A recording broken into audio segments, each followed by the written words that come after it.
एक महीने तक नंबर 10 में रहने के बाद आरसीबी टॉप 5 में आ चुका है and this is one of the best comeback I have seen in IPL. पहले 8 मैच पे सिर्फ एक जीत और लास्ट 5 में से 5 जीत। वो भी कैसे जीता है, एक तरफा डोमिनेट किया, हर एक टीम को बड़े मार्जिन से जीता है। आरसीबी अच्छा क्रिकेट तो खेल ही रहा है, लेकिन आरसीबी के साथ एक लक फैक्टर भी चल रहा है। लास्ट 2 मैच पे आरसीबी के 9 कैचेस ड्रॉप हुए हैं, 9 कैचेस। उसके बाद ऋषभ पंत का सस्पेंड हो जाना, फिर दिल्ली का बेस्ट बैट्समैन फ्रेजर मैकगग जिस तरीके से रन आउट हुआ है, बहुत ही अनफॉर्चुनेट था। और ऐसा लग रहा है कि एक डिवाइन पावर है जो चाहता है कि आरसीबी क्वालिफाई करे। आरसीबी के लिए अभी इक्वेशन बहुत ही सिंपल है, एलएसजी एक मैच हार जाए और आरसीबी वर्सेस सीएसके वाले मैच पे आरसीबी एक अच्छे मार्जिन से जीत जाए बस। जिस फॉर्म से आरसीबी चल रहा है, सीएसके को सच में आरसीबी से डरना चाहिए। इनवे शुरू से शुरू करते हैं। मैच था आरसीबी वर्सेस डीसी का चिन्ना स्वामी के ग्राउंड में और बहुत ही हाई स्कोरिंग पिच था। अक्षर पटेल टॉस जीत के फील्डिंग चुनता है, क्योंकि ऋषभ पंत नहीं है तो उसकी जगह कुमार कुशवाहा आ गया था और बाद में as an impact David Warner आया था और आरसीबी का प्लेइंग 11 सेम था। अब ओपनिंग करने आते हैं फैफ डुप्लेसिस और विराट कोहली, और ईशांत शर्मा की पहली ओवर पे विराट कोहली एक छक्का लगाता है। मैं लास्ट वीडियो में भी बोल चुका हूं कि आपने विराट कोहली को कब देखा है कि पहली ओवर पे वो छक्का लगाते हैं। ये लास्ट 5-6 मैच से हो रहा है, दिस इज समथिंग डिफरेंट। अब दूसरा ओवर डालने आता है खलील और उस ओवर पे भी विराट कोहली एक छक्का लगाता है। ये पहले कभी भी नहीं होता था। हम जब भी विराट कोहली की बातें करते थे, हम ये कहते थे कि विराट कोहली ग्राउंड शॉट खेलते हैं, गैप ढूंढ के मारने का ट्राई करता है। लेकिन आजकल विराट कोहली पहले ही ओवर से आगे बढ़ के कदमों का इस्तेमाल करके छक्का लगा रहा है, जो एक टाइम पे विराट कोहली का शायद वीकनेस था टी20 में। और ये विराट कोहली का बेस्ट वर्जन है टी20 में, to be very honest best version है। अब थर्ड ओवर पे मुकेश आके फैफ डुप्लेसिस को आउट कर देता है। फोर्थ ओवर में ईशांत शर्मा के ओवर पे एक पहली बॉल पे और एक छक्का लगाता है विराट कोहली। अब ईशांत और विराट के बीच एक फनी बैंटर चलता है। इसी ओवर के फोर्थ बॉल पे ईशांत विराट कोहली को आउट कर देता है। एक आउटसाइड ऑफ का डिलीवरी था, विराट कोहली लेग स्टंप पे खड़ा था, कोई फुटवर्क नहीं था, बॉडी के दूर से शॉट खेल दिया और कैच आउट। कीपर के लिए इजी कैच था। आपने कब लास्ट विराट कोहली को देखा है कि विराट कोहली बिना फुट मूवमेंट का बॉडी के दूर इतना दूर का बॉल खेल जाए? बॉल के पास गया भी नहीं था विराट कोहली। मुझे ऐसा लगता है कि विराट कोहली पहले से सोच लिया था कि आज तो ईशान को मार के छोड़ूंगा और इस वजह से वो विकेट थ्रो करके आया है। Virat Kohli 27 run in 30 balls, जिसमें से 3 छक्का है, मतलब 27 पे 18 रन छक्के से आया है।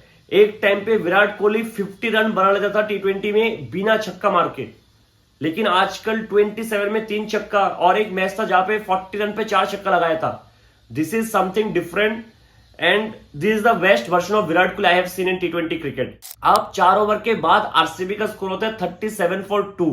इधर से रजत पाटीदार और विल जैक्स बहुत ही अच्छा बैटिंग करता है। 5th ओवर में 14 रन, 6th ओवर पे 10 run, 7th over Kuldeep Yadav का फर्स्ट ओवर था, उसमें 15 रन, 2 छक्का लगाया है, एक विल जैक्स ने मारा है, एक रजत पाटीदार ने मारा है। 8th ओवर पे 11 रन, यानी लास्ट 4 ओवर पे 50 रन आया था। 8 ओवर के बाद आरसीबी का स्कोर था 87 फॉर 2। क्योंकि कुलदीप का फर्स्ट ओवर एक्सपेंसिव था तो देखना था कि कुलदीप सेकेंड ओवर में क्या करता है, और कुलदीप ने सेकेंड ओवर पे विल जैक्स और रजत पाटीदार दोनों को ऑलमोस्ट आउट कर दिया था। दोनों को एक ही ओवर में। विल जैक्स का कैच छोड़ देता है अक्षर पटेल और रजत का इजी कैच छोड़ देता है शाई होप। अब 10th ओवर लेके आता है खलील, उस ओवर में स्टब्स विल जैक्स का कैच छोड़ देता है। स्टब्स को पीछे की तरफ भागना था, स्टब्स सामने की तरफ देख के पीछे भागता है, यानी बैक पेडलिंग करता है वो, और विल जैक्स का कैच छोड़ देता है। 11th ओवर में रशीक सलाम के बॉल में अक्षर पटेल रजत पाटीदार का और एक कैच छोड़ देता है। दिस वाज सो डिसग्रेसफुल कि ऐसे फील्डिंग आप इंटरनेशनल लेवल पे कैसे कर सकते हो। 11th ओवर के बाद आरसीबी का स्कोर होता है 118 फॉर 2 और ऐसा लग रहा था कि आराम से 220-230 तक पहुंच सकते हैं आरसीबी।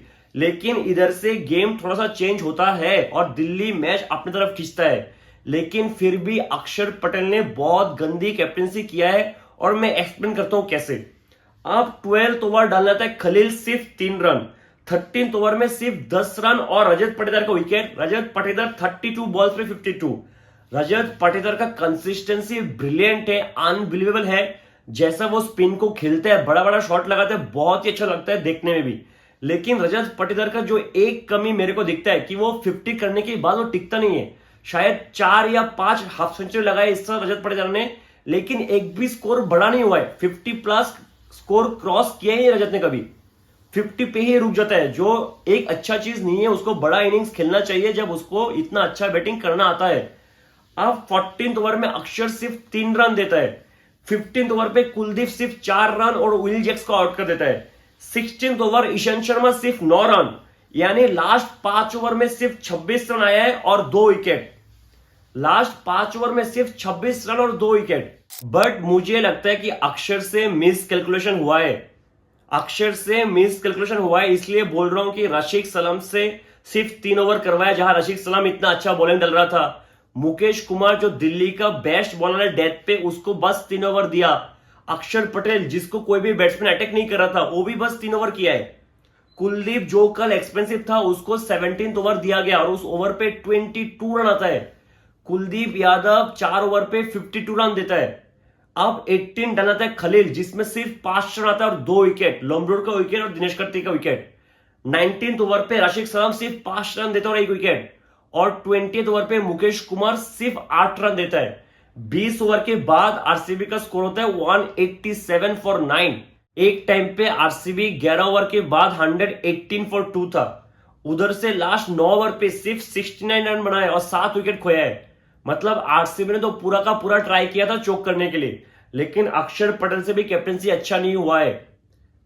रशीद सलाम जिन्होंने 3 ओवर पे सिर्फ 23 रन देके 2 विकेट लिया, उनको 4 ओवर नहीं दिया।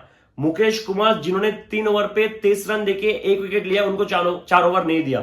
ऋषभ पंत होता तो इन दोनों का पूरा 4 ओवर हो ही जाता, चांस ही नहीं था कि इनको 1-1 ओवर बचा कर रखते इनका।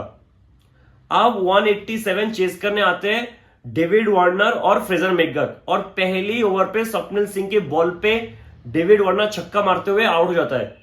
स्वप्निल सिंह के बारे में कोई ज्यादा बात नहीं करेगा, लेकिन जब से स्वप्निल सिंह प्लेइंग 11 में आया है, शायद तब से हर एक मैच पे पहले ओवर पे विकेट लेके दे रहा है।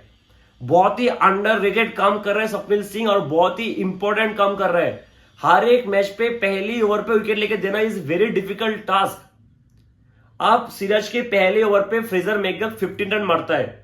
अब तीसरा ओवर डालने आता है यश दयाल और अभिषेक पुरेल को आउट कर देता है। अभिषेक पुरेल उस तरीके से आउट हुआ है जैसे जयसवाल आउट होता है, शॉर्ट गेंद पुल करने गया और बॉल खड़ा हो गया। अब नेक्स्ट बॉल पे शाई होप एक स्ट्रेट डाइव मारता है, यश दयाल के हाथ लग के बॉल स्टंप पे जाके लगा और फ्रेजर मैकगथ रन आउट। 8 गेंद पे 21 रन पे खेल रहा था फ्रेजर मैकगथ, बहुत ही अनफॉर्चुनेट रनआउट था। पावर प्ले के बाद दिल्ली का स्कोर था 54 फॉर 4। इधर से एक छोटा पार्टनरशिप होता है शाई होप और अक्षर पटेल के बीच, लेकिन फर्ग्यूसन आके शाई होप को आउट कर देता है। करण शर्मा एक बहुत अच्छा कैच पकड़ता है।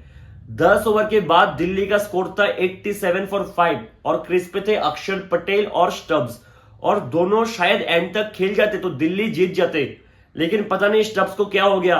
अक्षर पटेल की बॉल पे बैट पे बॉल लगता है, अक्षर पटेल बॉल ढूंढ लगता है कि बॉल कहां पे है, तब तक स्टब्स दौड़ के स्ट्राइकर एंड के पास आ जाता है।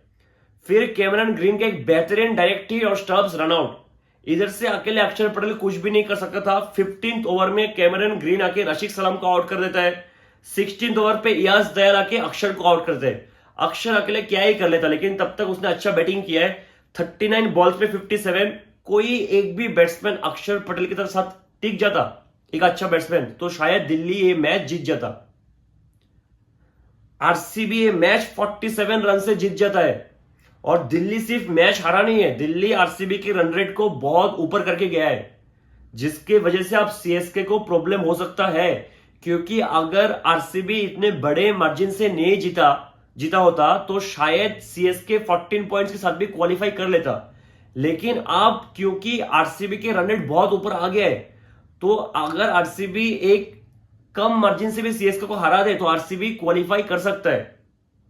आरसीबी क्वालिफाई कर सकता है सीएसके को हरा के, और सीएसके बाहर हो सकता है। मतलब सीएसके वर्सेस आरसीबी का नॉकआउट मैच होगा जो बहुत ही इंटरेस्टिंग होने वाला है।